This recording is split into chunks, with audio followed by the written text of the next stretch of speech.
Sejumlah pihak mulai mendorong agar pemilu presiden berlangsung satu putaran atau sekali putaran. Alasannya demi menghemat anggaran sebesar 17 triliun serta untuk mempercepat program-program pemerintah yang sedang berjalan. Ya, pemikiran ini antara lain pemirsa didorong oleh kelompok yang menyebutkan diri mereka sebagai Gerakan Sekali Putaran (GSP). Yang mana Muhammad Kodari sebagai ketua umumnya. Apa sebenarnya urgensi pemilu satu putaran jika ditilik dari sisi demokrasi? Sistem pemilu yang ada saat ini pemirsa tentu dibuat dengan penuh kesadaran. Ya. Untuk membahasnya telah bergabung bersama kami ada penasehat Gerakan Sekali Putaran GSP yaitu ada Bang Timothy Ivan di studio kami. Selamat sore Bang Timothy.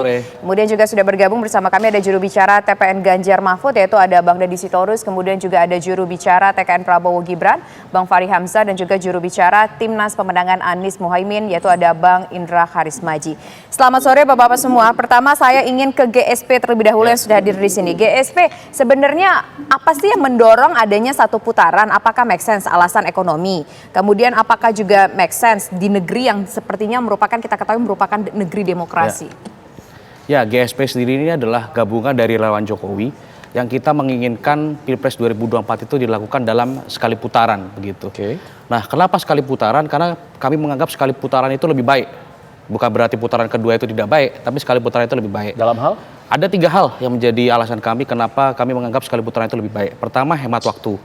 Dengan adanya Pilpres sekali putaran itu, maka pemenang Pilpres itu sudah bisa kita ketahui sejak Februari 2024 gitu. Jadi kita nggak perlu menunggu waktu lama sampai Juni 2024 gitu. Nah, ketika presiden dan wakil presiden yang baru ini kita sudah ketahui sejak Februari 2024, maka para pengambil keputusan dan pelaku ekonomi itu sudah bisa mendapat kepastian politik sejak Februari 2024. Nah, dengan adanya kepastian politik itu, maka semua rencana kegiatan, rencana program kerja, lalu juga rencana investasi itu bisa segera diputuskan dan dilaksanakan. Lalu juga buat kita sebagai masyarakat, kalau Pilpres putaran sampai putaran kedua, emang kita mau datang ke TPS 2 kali? Kalau saya sih saya lebih pilih datang ke TPS 1 kali aja gitu. Lalu yang kedua hemat biaya. Untuk Pilpres sampai putaran kedua itu kita membutuhkan biaya 17 triliun. Kalau sampai putaran kedua, maka itu akan memboroskan anggaran gitu. Dan kalau hanya sekali putaran, maka anggaran 17 triliun itu bisa kita gunakan untuk kepentingan rakyat lainnya dan juga program pemerintah lainnya.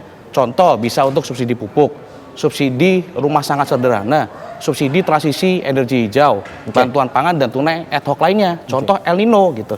Nah, lalu lebih damai. Kalau Pilpres 2024 itu sampai pada putaran kedua, otomatis hanya akan diikuti oleh 2 pasangan calon.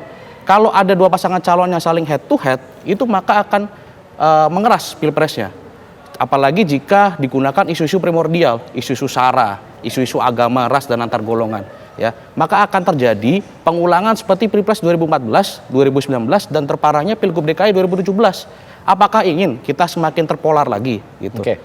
Oke, tapi apakah kemudian gerakan sekali putaran ini murni hanya bergerak di situ atau memang ingin mengubah aturan nih bahwa kalau tidak 50/1 misalnya menangnya di angka 40% tetap dipaksakan untuk sekali putaran selesai atau bagaimana sebenarnya? Tentu kalau Pilpres sekali putaran itu sesuai Undang-Undang Pemilu itu harus 50% plus 1 begitu. Oleh karenanya kami dengan adanya GSP ini ingin mengajak semua relawan Jokowi bergabung untuk bermigrasi dukungan nih kepada pasangan Prabowo Gibran.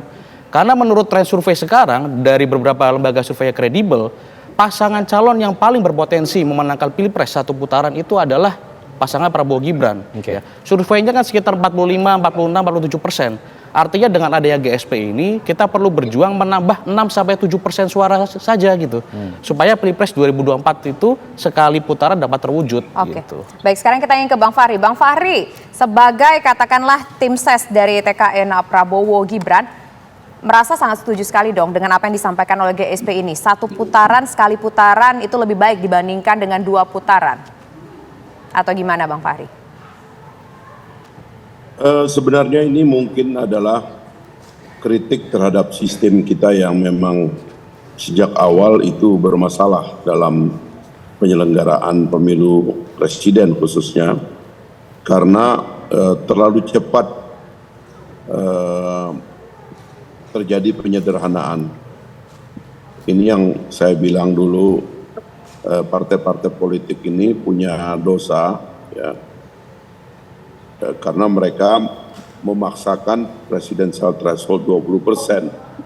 sehingga menyederhanakan nominasi oleh segelintir orang yang akhirnya pertarungan itu mengerucut sejak awal seperti yang terjadi pada pemilu 2014 dan 2019, di mana pengerucutan itu langsung 2, dan bahkan kalau sudah 2, kemarin itu kan ada gugatan ke Mahkamah Agung bahwa 2 pun tidak bisa menang sekali putaran karena kemudian tidak mencapai prasyarat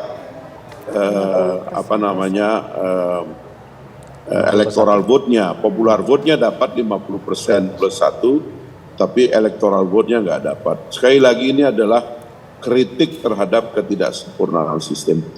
Sebenarnya kalau menurut saya, by system, konstitusi kita mengatur sebenarnya agar putaran pertama itu dilakukan oleh sebanyak-banyaknya calon. Sehingga seharusnya setiap partai itu punya calon. Itulah putaran pertama. Sehingga tidak ada pengerucutan yang terjadi pada pemilu. Sekarang ini kan pengerucutannya sudah terjadi, ya kan? Meskipun lebih baik daripada 2 pemilu sebelumnya, karena sekarang ini paling tidak calonnya 3, gitu. Bukan 2 seperti yang lalu, sehingga pengerucutan tidak terjadi. Dan kita bersyukur juga karena sekarang ini ada figur calon tengah, gitu. Yaitu Pak Prabowo dan Mas Gibran. Itu adalah figur pertengahan dari ekstrim pertarungan lama pada pemilu 2014 dan 2019 yang sekarang dilakoni oleh calon sebelah kanan yaitu Anies Baswedan dan calon di sebelah kiri yaitu Ganjar Pranowo. Nah, itu yang pertama yang saya ingin katakan ya, bahwa ini adalah akibat dari sistem. Maka alasan dari teman-teman itu menjadi beralasan, artinya jangan karena kesalahan sistem ini kita kemudian mengorbankan yang lain-lain. Terutama tadi yang disebutkan itu soal biaya dan sebagainya gitu.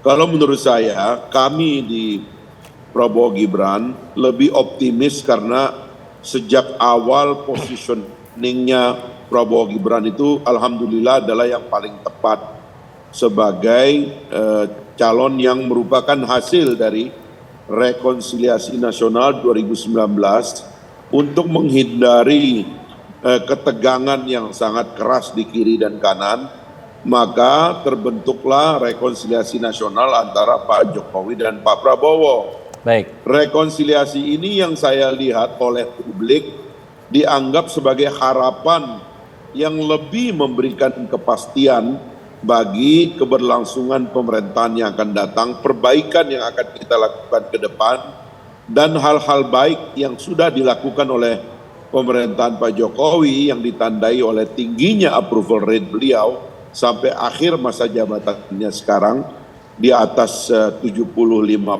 bahkan di atas 80%. Karena itulah saya kira ada tidak adanya gerakan ini, kami pasangan Prabowo Gibran itu memang mendapatkan keuntungan yang tinggi, bahwa akhirnya masyarakat berpikir bahwa ya sudahlah, karena ini yang sudah baik.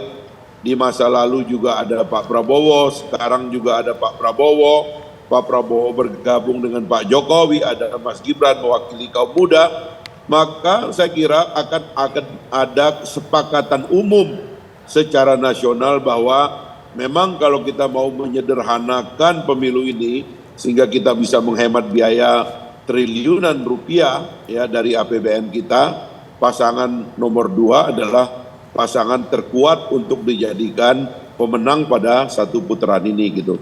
Baik. Jadi itu yang kami lihat sebagai akibat daripada problem sistem yang saya katakan tadi gitu. Baik, apakah kemudian pasangan Amin dan juga pasangan Ganjar Mahfud memiliki pandangan yang sama mengenai gerakan sekali putaran ini? Nanti dijawab setelah jeda. Kami akan dengarkan suara dari Mas Indra dan juga Mas Dedi mengenai hal ini.